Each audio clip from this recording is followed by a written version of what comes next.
তাআলাকে হাজির নাজির জেনে বলে যাচ্ছি, আগামী কয়েক মাস আওয়ামী লীগ তার পজিশনে যাবে। আওয়ামী লীগ বাংলাদেশের জন্ম দিয়েছে, বঙ্গবন্ধু শেখ মুজিব বাংলাদেশের রাষ্ট্রের পিতা। আওয়ামী লীগের ফিরে আসা কিংবা না ফেরা, ফিরতে না দেওয়া, এসব নিয়ে বাংলাদেশে আলোচনা কখনোই থামেনি। 2024 সালে ক্ষমতা দখল করে আওয়ামী লীগকে দেশ ছাড়া, নিষিদ্ধ এবং একের পর এক আওয়ামী লীগ নেতাকে হত্যার পরও আওয়ামী লীগকে ফিরতে দেওয়া হবে না বলে প্রতিদিন হুঙ্কার ছাড়ে সকালে এনসিপির গুন্ডারা, আর সন্ধ্যায় টক শোতে গিয়ে বয়ান ঝাড়ে বিএনপির পান্ডারা। আর জামায়াত ইসলামী, শিবির, এনসিপি, বিএনপি, ছাত্রদল সকলে মিলে মাঠে কুপিয়ে গুলি করে হত্যা করে আওয়ামী লীগ কিংবা ছাত্রলীগের নেতাকর্মীদের, ঝুলিয়ে রাখে লাশ। হত্যা করে লাশ ঝুলিয়ে রাখাটা এখন বাংলাদেশের রাজনৈতিক সংস্কৃতি। বাংলাদেশ এই রাজনৈতিক নৃশংসতা আর কখনোই দেখেনি, কখনো দেখবে বলেও বিশ্বাস করতে চাই না। এত কিছুর মধ্যেও কেন আওয়ামী লীগ যে সবসময় বাংলাদেশের রাজনীতির সবচেয়ে গুরুত্বপূর্ণ বিষয়, সেটা নিয়েই আজকের আলোচনা। বাংলাদেশের রাজনীতিতে একটি বিষয় এখন দিবালোকের মতো স্পষ্ট হয়ে উঠেছে। দৃশ্যত আওয়ামী লীগ ক্ষমতায় নেই, প্রকাশ্যে রাজনীতি করতে পারছে না, দলীয় কার্যালয়ে ঢুকতে পারছে না, শীর্ষ নেতৃত্বের বড় অংশ দেশের বাইরে অবস্থান করছেন এবং হাজার হাজার নেতাকর্মী গায়েবী এবং উদ্দেশ্য প্রণোদিত মামলায় জর্জরিত। কিন্তু তারপরও দেশের রাজনৈতিক আলাপের একমাত্র বিষয়, একমাত্র কেন্দ্রবিন্দু সেই আওয়ামী লীগই। ক্ষমতাসীন বিএনপি, যুদ্ধাপরাধী জামায়াত ইসলামী, এনসিপি কিংবা তথাকথিত গণ অভ্যুত্থান বা বিপ্লবের সুবিধাভোগী গোষ্ঠীগুলোর প্রতিদিনের রাজনীতির মূল উপজীব্য এখনো কেবলই আওয়ামী লীগ। কারণ তারা তাদের অবচেতন মনে খুব ভালো করেই জানে বাংলাদেশ নামক ভূখণ্ডের শেকড় থেকে আওয়ামী লীগকে পুরোপুরি মুছে ফেলা যায়নি, যাবে না। যদি সত্যি আওয়ামী লীগ শেষ হয়ে যেত, নিঃশেষ হয়ে যেত, তাহলে প্রতিদিন টক শোতে বসে কিংবা সংবাদ সম্মেলন করে আওয়ামী লীগকে নিষিদ্ধ রাখার দাবি তুলতে হতো না। তাহলে চট্টগ্রাম নগরীর সাগরিকা ফ্লাইওভারে ঝুলন্ত অবস্থায় উদ্ধার হওয়া আকবরশাহ থানা ছাত্রলীগের মুক্তিযুদ্ধ বিষয়ক সম্পাদক কাওসার আহমেদের নির্মম হত্যাকাণ্ডকে তড়িঘড়ি করে পুলিশের মাধ্যমে আত্মহত্যার বয়ান দিয়ে ধামাচাপা দেওয়ার চেষ্টা করতে হতো না। কাওসারের এই ঝুলন্ত নিথর দেহটি কেবল একটি লাশ নয়, এটি বাংলাদেশের বর্তমান ভয়ঙ্কর ফ্যাসিবাদী রাজনৈতিক বাস্তবতার এক জ্বলন্ত দলিল। মধ্যযুগীয় কায়দায় একজন তরুণকে অপহরণ করে নির্মমভাবে হত্যা করে তার লাশ ফ্লাইওভারে ঝুলিয়ে রাখার যে কার্টেল স্টাইলের নৃশংসতা আমরা দেখলাম, তা প্রমাণ করে বর্তমান রাষ্ট্র কাঠামো কাদের নিয়ন্ত্রণে এবং কারা বাংলাদেশ চালাচ্ছে। এটিকে যদি আপনারা আইন শৃঙ্খলার অবনতি হিসেবেও দেখেন, আওয়ামী লীগ বা ছাত্রলীগ বাদ দেন, একজন মানুষকে মেরে ঝুলিয়ে রাখা কত বড় আইনহীনতা, কত বড় অপরাধ এবং কত বড় এক্সাম্পল বা উদাহরণ হতে পারে এই বর্বরতার এক্সিবিশন, ভাবুন একবার।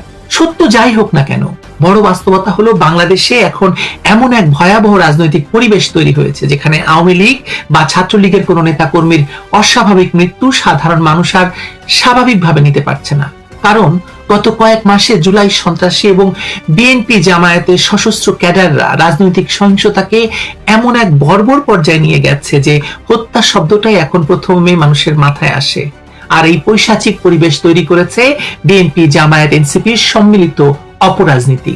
তাদের রাজনীতির মূল ভিত্তি এখন প্রতিশোধ, ঘৃণা এবং আওয়ামী লীগ বিরোধিতা। রাষ্ট্র পরিচালনার সক্ষমতা, অর্থনীতির চাকা সচল রাখা, প্রশাসনিক দক্ষতা কিংবা আধুনিক রাষ্ট্রচিন্তা, এসবের বিন্দু মাত্র ছোঁয়া তাদের মধ্যে নেই। রাষ্ট্র চালানো এবং মব বা উন্মত্ত জনতা পরিচালনা করা যে এক জিনিস নয়, তা এই শাসক গোষ্ঠী পদে পদে প্রমাণ করছে। ফেসবুকে প্রোপাগান্ডা ছড়ানো আর একটি দেশের সামষ্টিক অর্থনীতি পরিচালনা করা সম্পূর্ণ ভিন্ন বিষয়। বর্তমান ক্ষমতাসীন গোষ্ঠী দেশ পরিচালনায় যে চরম অদক্ষতা দেখাচ্ছে, তাতে সাধারণ মানুষের মনে বা মধ্যে ধীরে ধীরে এক তীব্র তুলনামূলক মনস্তত্ত্ব তৈরি হয়েছে। মানুষ এখন প্রতিনিয়ত আগের সময়ের সঙ্গে বর্তমান সময়ের তুলনা করছে। বিদ্যুৎহীনতা, লাগামহীন বাজার দর, চরম নিরাপত্তাহীনতা, ভেঙে পড়া প্রশাসন এবং আন্তর্জাতিক সম্পর্কের অবনতি, সবকিছু মিলিয়ে মানুষের একটি বিশাল অংশের মধ্যে প্রশ্ন তৈরি হয়েছে, আসলে কি আমরা ভালো আছি নাকি আগে ভালো ছিলাম? এই প্রশ্নটাই বর্তমান বাস্তবতায় আওয়ামী লীগের সবচেয়ে বড় রাজনৈতিক অক্সিজেন। এ কারণেই বঙ্গবীর কাদের সিদ্দিকীর মতো বর্ষিয়ান রাজনীতিকের বক্তব্যে অত্যন্ত তাৎপর্যপূর্ণভাবে উঠে এসেছে যে আওয়ামী লীগ কেন ফিরে আসবে। তিনি যখন বলেন আওয়ামী লীগ আবার তার পজিশনে যাবে, তখন তিনি হয়তো রাতারাতি ক্ষমতায় ফেরার কথা বোঝাননি, কিন্তু তিনি বাংলাদেশের রাজনৈতিক বাস্তবতাটা ঠিকই অনুধাবন করেছেন। এই দেশের সবচেয়ে পুরনো, সাংগঠনিকভাবে সবচেয়ে বিস্তৃত, দক্ষ এবং মহান মুক্তিযুদ্ধের সঙ্গে সরাসরি জড়িত একটি দলকে চিরতরে নিষিদ্ধ করে রাখা যে প্রায় অসম্ভব, সেটা তার চেয়ে ভালো খুব কম মানুষই বোঝেন। আরেকটা অত্যন্ত গুরুত্বপূর্ণ বিষয় হলো, যারাই বলছে যে আওয়ামী লীগ নিশ্চিহ্ন হয়ে গেছে, আওয়ামী লীগ কি আসলে পুরোপুরি নিশ্চিহ্ন হয়ে গেছে? আওয়ামী লীগকে নিষিদ্ধ করতে পেরেছেন? তারা আছে, সর্বত্র আছে এবং তারা দৃশ্যমান। তৃণমূল পর্যায়ে আওয়ামী লীগের সাংগঠনিক যোগাযোগ এখনো নিবিড়ভাবে টিকে আছে। বিভিন্ন এলাকায় নেতাকর্মীরা ধীরে ধীরে কৌশলে এলাকায় ফিরছেন, অনেকে প্রকাশ্যে না হলেও গোপনের সংগঠিত হওয়ার কাজ চালিয়ে যাচ্ছেন। এমনকি নিষিদ্ধ অবস্থাতেও বাংলাদেশ ছাত্রলীগ বিভিন্ন ক্যাম্পাসে নিজেদের যোগাযোগ রাখছে এবং তারা কমিটি দিয়েছে। সামাজিক যোগাযোগ মাধ্যমে বিভিন্ন ইউনিটের নীরব অথচ দৃঢ় রাজনৈতিক উপস্থিতি প্রমাণ করে দলটি একটি আন্ডারগ্রাউন্ড রাজনৈতিক পুনর্গঠনের পর্যায়ে প্রবেশ করেছে। এখন আওয়ামী লীগের সামনে রাজনীতিতে প্রত্যাবর্তনের মূলত দুটি পথ খোলা রয়েছে। প্রথম পথ হচ্ছে প্রতিপক্ষের ব্যর্থতার জন্য অপেক্ষা করা, অবৈধ ইউনূস সরকারের পতনের পর ইউনূস সরকারের বর্ধিত সংস্করণ, তারেক রহমানের সরকার যে ক্ষমতায় আছে তারা দেশ চালাতে চূড়ান্তভাবে ব্যর্থ হবে এবং জনগণের মধ্যে ক্ষোভের দাবানল জ্বলবে। তখন সেই জনরোষের সুযোগ নিয়ে আওয়ামী লীগ ফিরবে। এটা একটা পথ, তবে এই পথটি দীর্ঘ এবং অনেকাংশেই হয়তো ভাগ্যের উপর নির্ভরশীল। দ্বিতীয় এবং অধিকতর কার্যত পথটি হচ্ছে আরো অ্যাক্টিভ হওয়া, সক্রিয় রাজনীতিতে ফিরে আসা, যেটি আওয়ামী লীগ শুরু করেছে বলে আমি দেখতে পাচ্ছি। সাংগঠনিক পুনর্গঠন, তৃণমূলের সঙ্গে নিবিড় যোগাযোগ, নতুন নেতৃত্ব তৈরি, আন্তর্জাতিক মহলে জোরদার কূটনীতি এবং ডিজিটাল রাজনৈতিক উপস্থিতি শক্তিশালী করার মাধ্যমে সুযোগ বুঝে রাজনৈতিকভাবে দৃশ্যমান হয়ে যাওয়া, যেটা আমরা দেখতে পাচ্ছি। বাস্তবে আওয়ামী লীগের জন্য এই দ্বিতীয় পথটি যে বেশি কার্যকর, সেটা আওয়ামী লীগের প্রধান নেতৃত্ব বোঝেন, মনে করেন এবং তিনি সেটা নির্দেশনা দিয়েছেন বলে শোনা গেছে। সবচেয়ে বিস্ময়কর ব্যাপার হলো আওয়ামী লীগকে ফেরানোর ক্ষেত্রে সবচেয়ে বড় ভূমিকা হয়তো দলটি নিজে রাখছে না, বরং তাদের প্রতিপক্ষ বিএনপি, জামায়াত, এনসিপি সহ বাকি যারা, তারাই সেই ক্ষেত্রটি প্রস্তুত করে দিচ্ছে। গণ অধিকার পরিষদের সাবেক সাধারণ সম্পাদক রাশেদ খান সম্প্রতি ইসলামী ছাত্র শিবিরকে উদ্দেশ্য করে বলেছেন যে যা শুরু করেছেন আপনাদের কারণেই আওয়ামী লীগ ফিরবে। এই বক্তব্য প্রমাণ করছে যে তথাকথিত গণ অভ্যুত্থানের সুবিধাভোগীরাও এখন শিবিরের আগ্রাসী রূপ দেখে ভীত। শিবির এবং তাদের মিত্র রাজনৈতিক শক্তিগুলো এখন এমন এক অসহিষ্ণু এবং আধিপত্যবাদী আচরণ করছে যা সাধারণ মানুষের মনে চরম আতঙ্ক তৈরি করছে। সাধারণ শিক্ষার্থীর ছদ্মবেশে সরকারি চাকরিতে এবং প্রশাসনের রন্ধ্রে রন্ধ্রে অনুপ্রবেশ করে তারা রাষ্ট্রযন্ত্রকে গিলে খাচ্ছে। তাদের কথায় কথায় আরেকটা গণ অভ্যুত্থান ঘটানো হবে, 16 দিনের মধ্যে সরকারের পতন ঘটানো হবে কিংবা আওয়ামী লীগের অবস্থা করা হবে বলে যে ফাঁকা আস্ফালন এবং হুমকি ধামকি তা দেশের মানুষকে রাজনৈতিকভাবে ক্লান্ত, বীতশ্রদ্ধ এবং আসলে ভীত করে তুলছে। বাংলাদেশের মানুষ এই অরাজকতা, রাজনৈতিক সহিংসতা আর চায় না, তারা চায় স্থিতিশীলতা। আর ঠিক এই শূন্যস্থানটিতেই আওয়ামী লীগের প্রাসঙ্গিকতা নতুন করে তৈরি হচ্ছে।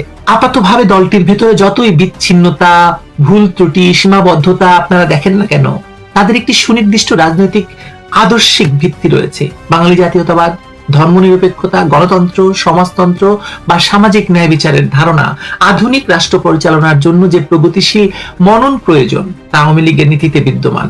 অন্যদিকে বিএনপি, জামায়াত, সেনাবাহিনীর যে সম্মিলিত শক্তি আজ দেশ শাসন করছে, তারা ঐতিহাসিকভাবেই ধর্মবাদী এবং পশ্চাৎপদ। ধর্মভিত্তিক আবেগ এবং নিছক অ্যান্টি আওয়ামী লীগ, অ্যান্টি ভারত বয়ান ছাড়া তাদের আর কোনো রাজনৈতিক পুঁজি নেই। অবৈধ ইউনূস সরকার যে চরমভাবে ব্যর্থ হয়েছিল, তার মূল কারণ ছিল সেই সরকার প্রধান নিজে কোনো রাজনৈতিক ব্যক্তিত্ব ছিলেন না, ছিলেন ভিনদেশী স্বার্থ রক্ষাকারী একজন চরমভাবে অবৈধ এবং খুবই খুবই ক্ষুদ্র একজন ব্যবসায়ী, যিনি আফগানিস্তানের হামিদ কারজাইয়ের মতো পুতুল হয়ে বসেছিলেন। আমেরিকা আফগানিস্তানে $2 ট্রিলিয়ন বেশি খরচ করেও যেমন একটি আধুনিক রাষ্ট্র গড়তে পারেনি, তেমনি পশ্চিমা মদতপুষ্ট হয়েও এই ধর্মভিত্তিক উগ্রবাদী গোষ্ঠীটি বাংলাদেশে কখনোই সফল হবে না, হয়নি, হবেও না। কারণ আধুনিক রাষ্ট্র বিনির্মাণে যে মেধা লাগে, প্রাচীন চিন্তা নিয়ে চলা এই মব নির্ভর গোষ্ঠীর পক্ষে তা সম্ভব নয়। তার মানে কি? তার মানে আপনার সামনে একটি বিষয় তো খুব পরিষ্কার হয়ে যাওয়ার কথা, সেটি হচ্ছে আওয়ামী লীগকে বাংলাদেশের রাজনীতি থেকে মুছে ফেলার যে দেশি বিদেশি প্রকল্প মানে শুরু করেছিল ডক্টর ইউনূস, তারেক রহমান সেটাকে আইনি ভিত্তি দিয়েছেন, তা চূড়ান্ত ভাবে ব্যর্থ হয়েছে। বরং দলটিকে যত বেশি নিষিদ্ধ করার চেষ্টা করা হচ্ছে, যত বেশি দমন পীড়ন চালানো হচ্ছে, যত বেশি রাজনৈতিক প্রতিশোধের আগুনে পোড়ানো হচ্ছে, ঠিক তত বেশি আওয়ামী লীগ এক অমোঘ অনুপস্থিত উপস্থিতি হিসাবে বাংলাদেশের প্রতিটি রাজনৈতিক আলাপে ফিরে আসছে। চায়ের টেবিলে, চায়ের দোকানে, চায়ের স্টলে, ক্যাম্পাসে, রাজনৈতিক আলোচনায়, টকশোতে, সর্বত্র দমন পীড়ন দিয়ে কোনো আদর্শিক রাজনৈতিক শক্তিকে নিশ্চিহ্ন করা যায় ইতিহাস সেটা বলে না। বাংলাদেশে সেটা বহুবার চেষ্টা হয়েছে, ফেল করেছে। তাই বিএনপি, জামায়াত, এনসিপি যতই আস্ফালন করুক না কেন, তারা প্রতি মুহূর্তে আওয়ামী লীগের ছায়াকে ভয় পাচ্ছে। তাদের সেই তীব্র ভীতির কারণেই তারা আওয়ামী লীগকে ভুলতে পারছে না, আর জনগণকেও ভুলতে দিচ্ছে না। জনগণ এখন আগের চেয়ে অনেক বেশি আওয়ামী লীগের প্রতি দুর্বল। আপনাদের কাছে সেই প্রশ্নটি রেখে গেলাম, আওয়ামী লীগ কি এখন এই মুহূর্তে বাংলাদেশের সবচেয়ে জনপ্রিয় রাজনৈতিক দল? আশা করি উত্তরটা আপনারা লিখবেন। ভালো থাকবেন সবাই। সুপ্রিয় দর্শক শ্রোতামণ্ডলী, এই মুহূর্তে আমাকে আপনারা যে যেখান থেকে দেখছেন এবং পরবর্তীতে যে যেখান থেকে দেখবেন, সকলকে জানাই আমি আমার প্রাণঢালা অভিনন্দন, শুভেচ্ছা এবং কৃতজ্ঞতা প্রকাশ করি সার্বক্ষণিক আমার পাশে থাকার জন্য, বিভিন্ন ইনফরমেশন দিয়ে আমাকে সহযোগিতা করার জন্য। আপনারা এই মুহূর্তে যখন ভিডিওটি আমার শুনছেন, তখন আপনারা অলরেডি জানেন যে গতকাল বাংলাদেশ আওয়ামী লীগের প্রেসিডিয়াম সদস্য, নমিনেশন বোর্ডের সদস্য জনাব ইঞ্জিনিয়ার মোশাররফ হোসেন উনি ইন্তেকাল করেছেন। উনি দীর্ঘদিন জেলে ছিলেন। জেল থেকে বেরিয়ে চিকিৎসার অভাবে বা চিকিৎসা করতে না দেওয়ার কারণে, সরকারের অসহযোগিতার কারণে উনি মৃত্যুবরণ করেছেন। ওনার বিদেহী আত্মার প্রতি আমরা মাগফিরাত কামনা করি। ওনার পরিবারকে এই শোক সইবার শক্তি দিক, এবং আসলে বৃহত্তর চট্টগ্রাম বিভাগ, ওনার মৃত্যুর কারণে বৃহত্তর চট্টগ্রাম বিভাগ একজন মুরব্বী হারালেন, বা একজন দলীয় নেতা নয় শুধু, এটা সারা দেশের জন্য বিশাল একটা ক্ষতি। ওনাদের মতন এরকম একজন নেতার মৃত্যু সারা দেশের জন্যই ক্ষতি। আল্লাহ ওনাকে বেস্ট নসিব করুক। যখন এই ভিডিওটা শুনবেন তখন হয়তো চট্টগ্রাম জামাতে ফালার আপনার যে জানাজা সেটা শেষ হয়ে যাবে, মিরসরাইয়ের উদ্দেশ্যে রওনা হয়ে যাবে ওনার লাশ। ওখানে শেষ জানাজার পরে পারিবারিক কবরস্থানে ওনাকে দাফন করা হবে। এর ভিতরে আপনারা দেখেছেন যে গত পরশুদিন আরেকটা হৃদয় বিদারক ঘটনা, একটা ছাত্রলীগের ছেলেকে আপনার গলায় দড়ি দিয়ে আমার চট্টগ্রাম শহরের ওকে গলায় দড়ি দিয়ে আপনার ব্রিজের মধ্যে ঝুলিয়ে হত্যা করা হয়েছে। এটা আপনি জানেন সারা দেশে বিভিন্ন রকম ঘটনা ঘটছে। তো এর ভিতরে আপনারা হয়তো থাম্বনেল এবং ব্যানার দেখে ভাবছেন যে আমি বলছি যে ডেডলাইন ডিসেম্বর, শেখ হাসিনা ফিরছেন। কেন বললাম? আসলে কেন বললাম এটা কোনো কথা না, কেন বললাম না, এটা বললাম এবং সিউরিটিও দিলাম যে ডিসেম্বর। কারণ আমার এর আগেরও 2-3টা ভিডিওতে আছে যে আমাদের নেত্রী নিজ মুখেই বলেছেন যে আমি 6 মাসের ভেতরে ফিরবো। তো আমরা যদি মে মাসটা চলতি মাস এটা যদি ছেড়ে দিই, June, July, August, September, October, November হচ্ছে যে 6 মাস পূর্ণ হয় ডিসেম্বর। এর ভিতরেই ফিরবেন, 6 মাসের ভেতরে ফিরবেন। এর থেকে 1-2 দিনও এদিক ওদিক হবে না। কেন আমিও বলছি এরকম সিউরিটি? তার হচ্ছে আমি আপনাদের এর আগেও বলেছি যে নেত্রী গত 20 মাস বারবার বলেছেন আমি আশপাশে আছি, তোমরা সাহস হারায় না, আমি যে কোনো মুহূর্তে ঢুকবো, টুপ করে ঢুকে যাব, এই সে অনেক রকম। কিন্তু এইবার তিনি স্পেসিফিকলি বলে দিয়েছেন যে আমি 6 মাসের ভেতরেই ঢুকবো। 6 মাস বলতে আপনার ডিসেম্বর পর্যন্ত একদম ইজিলি ধরে রাখতে পারেন যে ডিসেম্বরের ভেতরেই উনি ঢুকবে, এর কোনো দ্বিমত আর নাই। তো কেন উনি ঢুকবে, হঠাৎ করে কি হলো, কিভাবে উনি ঢুকবে, এইটা হয়তো অনেকে চিন্তা করছেন। তা আমি 3-4টা ঘটনা বলি, এগুলো যদি আপনি একটু মিলান হয়তো বুঝবেন যে কিভাবে ঢুকবে। বাংলাদেশে এখন যে অবস্থা, অস্থিতিশীল একটা পরিস্থিতি, ল অ্যান্ড অর্ডার সিচুয়েশন নাই। হামে মানুষ মরছে, ধান খেতে চিটা হয়ে যাচ্ছে, পেট্রোল নাই, ডিজেল নাই, মানুষের মনে হাহাকার, মানুষ একবেলা খাইলে আরেক বেলা খাইতে পারতেছে না। এই অবস্থায় বাংলাদেশের গরিব মেহনতি মানুষ যারা আছে, শ্রমিক মজুর মেহনতি মানুষ যারা, এদের মধ্যে হাই হাই উঠে গেছে। এরা প্রচণ্ডভাবে শেখ হাসিনার যে নেই এটা অনুভব করছে। আপনার উত্তরবঙ্গ, সিলেট অঞ্চল, মানে যেসব জায়গা আছে একদম গ্রামে, ওখানে দেখেন কৃষকরা, শ্রমিকরা বলে যে শেখ হাসিনা, ওরা নেত্রী বা আপা বলে না, ওরা ডিরেক্ট বলে শেখ হাসিনা, হাসিনা, ওকে হাসিনা বলে আদর করে এটা, যে হাসিনা আমাদের মাফ করে দিও, আমাদের তো কোনো ক্ষমতা নাই, আমরা তোমার কিছুই করতে পারিনি, সুযোগ পেলে হয়তো একটা ভোট দেবো, সেই সুযোগও নাই। এই ধরনের ভিডিও আপনার প্রচুর পাবেন। এইটা দেখবেন ঢাকা শহরের রিক্সাওয়ালাদের মধ্যে দেখবেন বলে আগেই ভালো ছিলাম, আগে তো 2000 কামাইতাম, এখন 200 কামাই। এইসব কথাবার্তা মানে হচ্ছে যে আপনার এই যে শ্রমিক, কৃষক, মজুর, মুটে, মানে দরিদ্র মানুষের মধ্যে হাহাকার তৈরি হয়েছে শেখ হাসিনার জন্য। এইটা এই সরকার না, কোনো সরকারই ট্যাকেল দিতে পারবে না, শেখ হাসিনার দ্বারা সম্ভব ট্যাকেল দেওয়া। এই যেমনগুলো একটা। দ্বিতীয়ত দেখেন কূটনীতিকভাবে এই সরকার পুরোই বিপর্যস্ত। যেমনটা আপনার ইন্ট্রিমের নুনুর সরকার বিপর্যস্ত ছিল, এই সরকারও সেম বিপর্যস্ত। তারা ভারতের সাথে ওয়াদা করে আসছে, এখন ভারতের সাথে লেগে বসছে, ওইদিকে ভারত বলতেছে কাটা তার দিবে, এদিকে 3টা চোরাচালানকারী, যারা চোরাচালান করে এরকম 3জন মারা গেছে, এগুলো নিয়ে তারা, হ্যাঁ ভারত একটা মারলে আমরাও মারবো, তো বাবা দেয়া মার, মাইরা দে, কাটাতারের বেড়া কেন দিবে, তো কাটাতারের বেড়া দিবে, তোরা দরকার হয় তোদের জায়গায় তোরা দেওয়াল তুলে দে 50 ফিট উঁচা। হুম। তো এইটা হচ্ছে যে পার্শ্ববর্তী রাষ্ট্রের সাথে ঝামেলা চলছে, ওইদিকে আবার চীনের সাথে হাত মিলাতে চাচ্ছে, এইদিকে আবার পাকিস্তানের সাথে, সব মিলে একটা ভজঘট অবস্থা। আর তৃতীয়ত যেটা, সেটা দেখেন বিচার ব্যবস্থা, আইন ব্যবস্থা, বিচার আইন, এখানে সবগুলোতে লেজে গোবরা অবস্থা। যেমন গতকাল আর আজকে মিলে আপনার যেই সুপ্রিম কোর্ট বারের যে নির্বাচন, সেখানে দেখবেন যে 4500 নাকি আইনজীবীকে নমিনেশনই তুলতে দেওয়া হয়নি। এদের অনেকে নাকি আওয়ামী লীগই করে নাই কখনো, মানে এমন নিজের নিজের আওয়ামী লীগ না বিএনপি কেউ জানে না, সেদেরও তুলতে দেয়নি। তো এইসব নিয়ে একটা বিশাল গেজনা চলছে। জিও পলিটিক্সের প্রতিনিয়ত আপনার সূত্র চেঞ্জ হচ্ছে।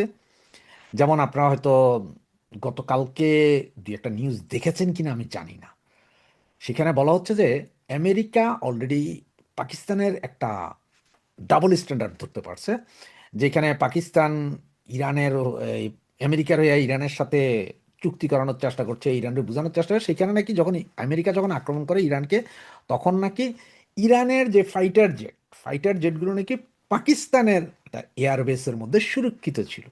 মানে এদিকে পাকিস্তান আমেরিকার কাছে মারেন, আবার এদের জিনিস নিয়ে ওখানে সুরক্ষা করে। এগুলো ধরা খেয়ে গেছে অলরেডি, স্যাটেলাইট ইমেজ টিমেজ সহ এগুলো ধরা খেয়ে গেছে নূর খান এয়ারবেসের ভিতরে। নূর খান এয়ারবেসের মধ্যে ইরাকের, ইরানের বিমান রাখা। তো এগুলো পাকিস্তানের সাথে আবার বাংলাদেশ এই সন্ত্রাস বিরোধী, তারপরে কি বর্ডারের চোরাচালান, হেদের লোক বর্ডার নাই, তো এগুলো নিয়ে বহু চুক্তি মুক্তি করছে। তো চতুর্দিকে লেজে গোবরে। আর এই লেজে গোবরের অবস্থায় যদি এখন যে অবস্থা, তাতে বাংলাদেশে আপামর জনসাধারণই চাইতেছে যে শেখ হাসিনা আসুক। আর এইটা আগামী 1, 1.5, 2 মাসের ভিতরে স্ফুলিঙ্গের মতন হয়ে যাবে। আবার অনেক ইউটিউবার বা অনেক পত্রিকাওয়ালা বা বলতে পারে যে হ্যাঁ আমেরিকার সাথে মার্কো রুবিও আসবে, ডোনাল্ড ট্রাম্পের সাথে শেখ হাসিনার দেখা হয়ে যাচ্ছে, টেলিফোনে কথা হয়ে গেছে, উনি আসতেছেন। এগুলো হচ্ছে যে সব বাকওয়াস কথাবার্তা।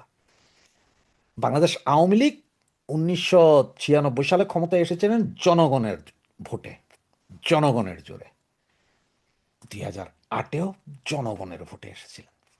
এবারও শেখ হাসিনা আবার এদেশের মাটিতে পা রাখবেন, সেটা জনগণের ভোট। মানে বাংলাদেশ আওয়ামী লীগের জনগণ, আপামর জনগণ, আপামর আপামর জনগণের ভালোবাসায় ওনাকে দেশে আসতে বাধ্য করবে জনগণ।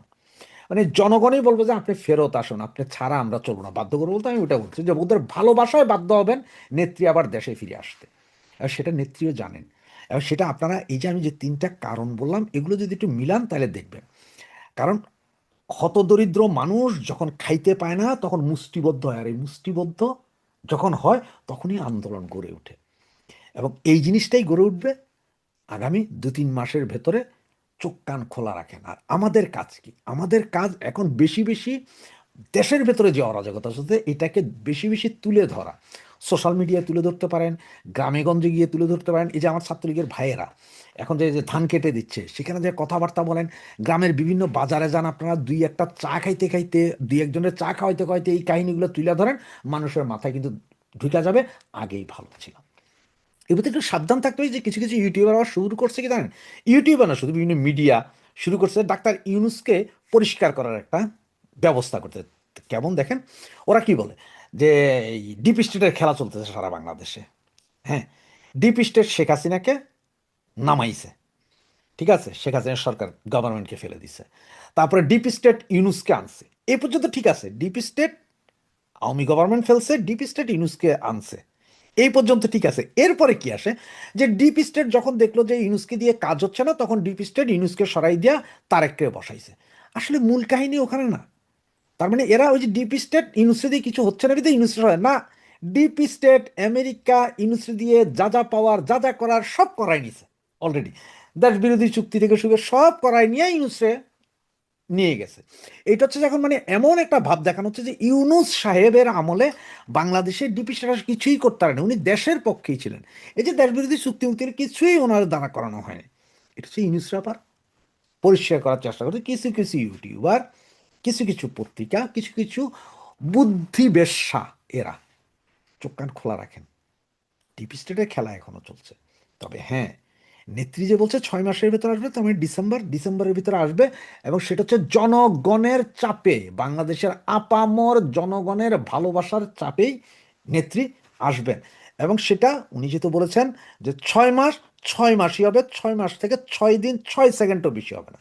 এই 6 মাসের ভেতরে দেখবেন ঢাকা এয়ারপোর্টে নামবে, এবং আমরা সবাই সচক্ষে দেখব সেদিন ঢাকা শহর মানুষের বন্যায়, গরিব মানুষের বন্যায়, মেহনতি মানুষের বন্যায় ভেসে যাবে। সেদিন দেখবেন ওই লাঠি বৈঠা আনবে না, মানুষ লাঙ্গল নিয়ে ছুটে আসবে, মানুষ ঘরের থালা বাটি নিয়ে ছুটে আসবে শেখ হাসিনাকে রিসিভ করতে। এটাই হবে। জয় বাংলা, জয় বঙ্গবন্ধু।